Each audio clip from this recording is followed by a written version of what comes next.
রব্বুল আলামিনের হাবিব জনাব মুহাম্মদুর রাসূলুল্লাহ সাল্লাল্লাহু আলাইহি ওয়াসাল্লাম বলেছেন, কিয়ামতের ময়দানে আল্লাহর কসম করে বলছি, সেদিন জাহান্নামীদের ভীষণ কষ্ট হবে আর জান্নাতীদের জন্য অত্যন্ত আসান হবে, অবস্থাটা খুবই আরামের হবে। নবীজি বলেন, এক ফরজ নামাজ, এক ওয়াক্ত ফরজ নামাজ আদায় করতে যে সময়টুকুন লাগে, কিয়ামতের মাঠের এই সময় এত বড় বিরাট লম্বা সময় জান্নাতীদের জন্য এরকম হালকা হয়ে যাবে। সুবহানাল্লাহ। হযরত আবু সাঈদ খুদরী রাদিয়াল্লাহু তাআলা হাদিস কেন বর্ণনা করেছেন, এক ওয়াক্ত নামাজ, একটা ফরজ নামাজ পড়তে যতটুকুন সময় লাগে এতটুকুন সময়ের ভেতরে জান্নাতীদের কারবার শেষ হয়ে যাবে। সুবহানাল্লাহ। আর ওদের কারবার তো শেষই হবে না। وَيَوْمَ تَشَقَّقُ السَّمَاءُ بِالْغَمَامِ وَنُزِّلَ الْمَلَائِكَةُ تَنزِيلًا। ওরা ফেরেশতা দেখতে চায়, সেদিন আসমান সমূহ বিদীর্ণ হয়ে মেঘ পুঞ্জ বেরিয়ে আসবে, আত্মপ্রকাশ করবে, তার ভেতর থেকে ফেরেশতারা ক্রমাগত নাযিল হতে থাকবে। আর অবস্থাটাই হবে, আল মুলকু ইয়াউমাইযিনিল হাক্কু লিররহমান ওয়া কানা ইয়াওমান আলাল কাফিরিনা আসীরা। আর সেদিনে বাদশাহী হবে কেবলমাত্র রহমানের। ওয়া কানা ইয়াওমান আলাল কাফিরিনা আসীরা। আর সেই কিয়ামতের দিন, সেই সময়টা হবে কাফেরদের জন্য বড়ই কঠিন। এখানে কিয়ামতের কিছু কথা বলা হচ্ছে, কিছু আভাস দেওয়া হচ্ছে যে আসমান সমূহ বিদীর্ণ হয়ে মেঘ পিণ্ড বেরিয়ে আসবে এবং তার থেকে ক্রমাগত ফেরেশতারা নাযিল হতে থাকবে। আল্লাহর হাবিব বলেছেন, কেউ যদি কিয়ামতের দৃশ্য দেখতে চায় সেজন্য সূরা ইজা শামসু কুবিরাত ওয়া ইজা সামাউ ফাতারাত, ইজা সামাউ শাক্কাত, এই সূরাগুলি যেন পড়ে, তাহলে কিয়ামতের দৃশ্য তার চোখের সামনে প্রতিভাত হবে। কিয়ামতের দৃশ্যটা আসলে কেমন হবে সেই সূরাগুলি তেলাওয়াত করলে সে বুঝতে পারবে। যেমন আল্লাহ পাক বলছেন, إذا السماء فطرت وإذا الكواكب انتثرت وإذا البحار فجرت وإذا القبور بعثرت। যখন আকাশসমূহ চূর্ণ বিচূর্ণ হয়ে যাবে আর তারকাসমূহ বিক্ষিপ্ত হয়ে পড়বে, সমুদ্র মহাসমুদ্রগুলি দীর্ণ বিদীর্ণ হয়ে যাবে, কবরগুলি সব উদ্গীরণ করে দেবে, তার মধ্যে যা আছে সে সবগুলি।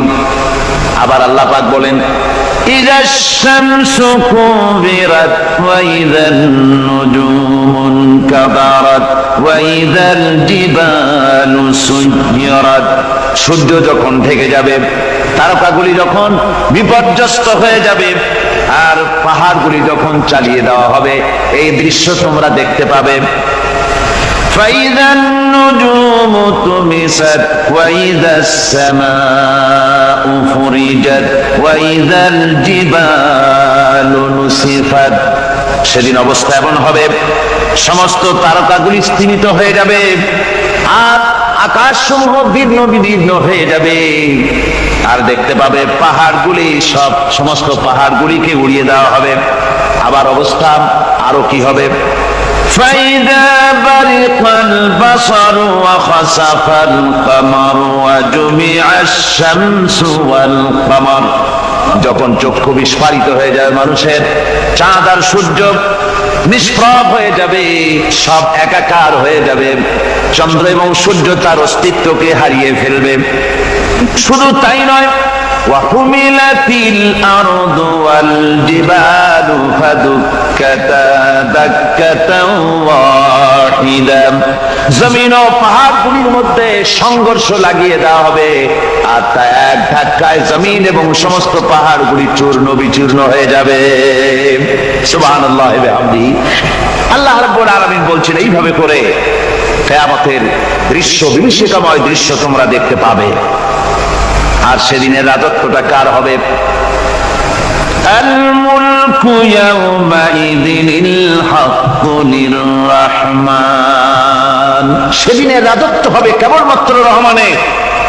অর্থাৎ যেসব কৃত্রিম বাদশাহী দেখে তোমাদের চোখে ধাঁধা লেগে গিয়েছে, তোমাদেরকে দুনিয়ার বাদশাহী দেখে তোমরা ধোঁকায় পড়ে গিয়েছো, এসব বাদশাহী কিছুই টিকবে না সেদিন। সেদিন শুধু বাদশাহী থাকবে একমাত্র আল্লাহ পাকের। কার থাকবে বাদশাহী? যারা বলেন কার? আল্লাহ রাব্বুল আলামিন যখন কিছুই থাকবে না ঘোষণা করবেন লিমানিল মুলকুল ইয়াউম লিল্লাহিল ওয়াহিদুল কাহ্হার। আজকে কার রাজত্ব? চারিদিক থেকে আওয়াজ আসতে থাকবে, পরাক্রমশালী আল্লাহ রাব্বুল আলামিনের রাজত্ব আর কারণ নয়। হাদিস শরীফে এসেছে, বুখারী মুসলিম শরীফের হাদিসে এসেছে, আল্লাহর নবী বলেন আল্লাহ রাব্বুল আলামিন তখন তার এক হাতে আকাশ মণ্ডলীকে ধারণ করবেন, আর এক হাতে জমিনকে ধারণ করবেন। আকাশ মণ্ডলী এক হাতে, জমিন এক হাতে। এভাবে আল্লাহ রাব্বুল আলামিন বলবেন আইনাল জাব্বারুন আইনাল মুতাকাব্বিরুন। কোথায় সেই স্বৈরাচারীরা? কোথায় সেই দুর্বিনীত অহংকারী স্বৈরাচার যারা আমার জমিনের উপরে, আমার মানুষের উপরে রাজত্ব চালিয়েছে? তারা আজকে কোথায়? কোথায় সেই অহংকারীরা? আল্লাহ পাক সেদিন যে বলবেন, সেদিন তো বলবেন, কিন্তু দুনিয়ার মাঝেও স্বৈরাচার যারা, অহংকারী যারা, তাদের শাস্তি পৃথিবীর বুকেও দেন। আর সেদিন তো দিবিনি। কত স্বৈরাচার আমরা দেখলাম, কত অহংকারী দেখলাম, যাদের তর্জনী হেননে লক্ষ কোটি কোটি মানুষ উঠতো আর বসতো। তাদের জিল্লাতির সঙ্গে আল্লাহ রাব্বুল আলামিন কতজনকে বিদায় করে দিলেন। ফুলের মালা নিয়ে কুলাতে পারে নাই, পা থেকে শুরু করে গলা পর্যন্ত ফুলের মালা দিয়া ডুবাই দিল ভক্তরা। আবার আল্লাহ রাব্বুল আলামিন এমন শাস্তি দিলেন, ফুলের মালার পরিবর্তে জুতার মালা নিয়ে জেলের মধ্যে ঢুকাইয়া দিলেন। ঠিক কিনা গান? অহংকারী আর স্বৈরাচার যারা হয়, আল্লাহ পাক এভাবে তাদের দৃষ্টান্ত দেখিয়ে দেন। আমরা কত দেখলাম, 9 বছরের রাজা 10 বছরের সাজা। পৃথিবীর বুকে যারা অহংকার করে, যারা স্বৈরাচার হয়, আল্লাহর আইনকে যারা বৃদ্ধঙ্গুষ্টি প্রদর্শন করে, আল্লাহ পাক তাদের জমিনেও দেখান। এখানে চূড়ান্ত ফয়সালা আল্লাহ করেন না, আসল ফয়সালার জায়গা তো আছেই, তবে এখানে নমুনা দেখায় দেন। কিন্তু মুশকিল হচ্ছে, ইতিহাসের সবচাইতে বড় শিক্ষা হলো ইতিহাস থেকে মানুষেরা শিক্ষা গ্রহণ করে না। একজনে যে কাম করে বিপদে পড়ে, আর একজন এসে আবার সেই পথেই অগ্রসর হয়, নিশ্চিত মৃত্যুর পথে। আমার বন্ধুগণ, আল্লাহ পাক বলছেন সেই দিন আমার রাজত্ব হবে, আর কারো রাজত্ব হবে না। وَكَانَ يَوْمًا عَلَى الْكَافِرِينَ عَسِيرًا। আর ওই দিনটা, ওই কিয়ামতের দিন হবে কাফেরদের জন্য সবচাইতে কঠিন। সবচাইতে কঠিন হবে কাদের জন্য? কাফেরদের জন্য। কাফের কারা? কাফের হচ্ছে তারা যারা নাকি আল্লাহর আইনকে অস্বীকার করেছে, আল্লাহকে অস্বীকার করেছে, আল্লাহর আইনকে অস্বীকার করেছে। ওরা কি? কাফের। কুফর শব্দের অর্থ হচ্ছে গোপন করা। এই জন্য অন্ধকার রাতকে আরবিতে কাফের বলা হয়েছে, অর্থাৎ যা সব জিনিসকে অন্ধকার দিয়ে ঢেকে দেয়। তো কুফর হচ্ছে সেই জিনিস যা মহাসত্যকে ঢেকে দেয়, সত্যকে, মহাসত্যকে ঢেকে দেয় যেই জিনিস, সেটাকে কুফর বলা হয়। আর এই কাফের অন্ধকারে ঘুরে মরে, সে কোন আলোর খোঁজ পায় না। আল্লাহ রাব্বুল আলামিন বলেন, কাফেরদের কথা এখন শোনাচ্ছেন আল্লাহ পাক, ওয়াল্লাযীনা কাফারু আউলিয়াউহুমুত তাগুতু ইউখরিজুনাহুম মিনান নূরি ইলাজ যুলুমাত। যারা কাফের, যারা কুফরি অবলম্বন করেছে, তাদের সাহায্যকারী আর পৃষ্ঠপোষক হচ্ছে তাগুত। তাগুত বলা হয় সেই শক্তিকে যে শক্তি শুধু নিজেই আল্লাহর আইন অমান্য করে বসে থাকে না, বরং অন্যদেরকেও আল্লাহর আইন অমান্য করতে বাধ্য করে। ওদেরকে আরবিতে কি বলা হয়? তাগুত বলা হয়। আর এই তাগুতের শক্তি, এই তাগুত হয় তার সাহায্যকারী, যা তাকে আলো থেকে টেনে অন্ধকারের ভেতরে নিয়ে যায়।